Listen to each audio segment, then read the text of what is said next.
Hello students, this is example 12.9 of chapter electricity. In the figure 12.12, R1 is 10 ohm, R2 40 ohm, R3 30 ohm, R4 20 ohm and R5 60 ohm and a 12 volt battery is connected to the arrangement. You have to calculate total resistance and total current flowing in the circuit. So this figure is given to you. अब ध्यान से यहाँ पे देखिए कि R1 और R2 कैसे connection है. R1 और R2 पैरेलल में है. क्यों?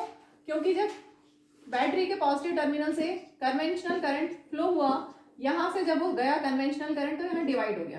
ठीक है, करंट डिवाइड हो गया, इसका मतलब ये दोनों पैरेलल में है. जब भी करंट डिवाइड हो रेजिस्टर्स में, मतलब वो रेजिस्टर्स पैरेलल कनेक्शन में है. तो R1 एंड R2 पैरेलल में है, तो इसका इक्विवेलेंट रेजिस्टेंस कुछ मैंने ले लिया R dash. Let equivalent resistance of R1 and R2 भी R डैश. ठीक है, इसके बाद हमने बैटरी लगा दी है, इसके बाद की. ठीक है, अब यहाँ पर करंट फ्लो होके इन दोनों रेजिस्टर्स में जाके फिर वापस से कंबाइन होके यहाँ पर जाएगा. ठीक है, अब यहाँ पर फिर से देखिए करंट डिवाइड हुआ into I3, I4 and I5. तीनों यहाँ पर resistors R3, R4 and R5 are in parallel क्योंकि करंट डिवाइड हो रहा है. तो इनका इक्विवेलेंट रेजिस्टेंस मैंने ले लिया. Let equivalent resistance of R3, R4 and R5 भी R डबल डैश.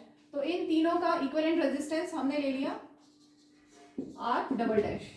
ठीक है, तो ये हमारा सर्किट डायग्राम नया वाला बन गया. इधर पॉजिटिव टर्मिनल है तो एमीटर में पॉजिटिव होगा और ये नेगेटिव. ठीक है, अब पहले हम R डैश और R डबल डैश कैलकुलेट कर लें. R डैश क्या होगा?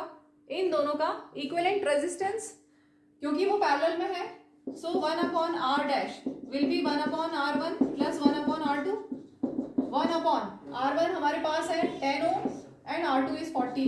1 अपॉन 10 प्लस 1 बाय 40. एलसीएम हो गया 40, यहाँ पर आ जाएगा 4, इधर plus 1, 5 by 40 that is 1 by 8. 1 upon R dash is 1 by 8. ठीक है, तो क्या हुआ? R डैश इक्वल टू 8 ओम. तो R डैश हमें मिल गया 8 ओम. Now we will calculate equivalent resistance of these three resistors. ये तीनों भी पैरेलल में है, R3, R4, R5 और are also in parallel. So 1 upon R double dash is 1 upon R3 plus 1 upon R4 plus 1 upon R5. 1 upon R3 is 30, then 20 and then 60. 1 by 30 plus 1 by 20 plus 1 by 60. 60 LCM. यहाँ पर क्या जाएगा? This divided by this 30, 60 divided by 30 what 2. Plus यहाँ पर इन दोनों को divide करोगे, LCM divided by denominator हुआ 3 इंटू 1 तो 3. दिस डिवाइडेड बाय दिस हुआ 1 इंटू 1. ठीक है, that is 6 by 60 that is 1 by 10.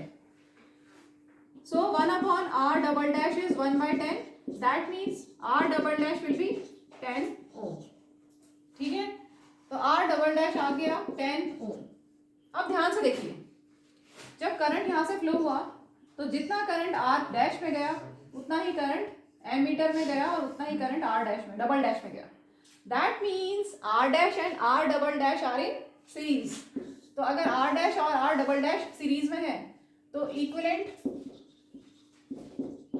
Resistance of R dash and R double dash will be equal to R क्या होगा?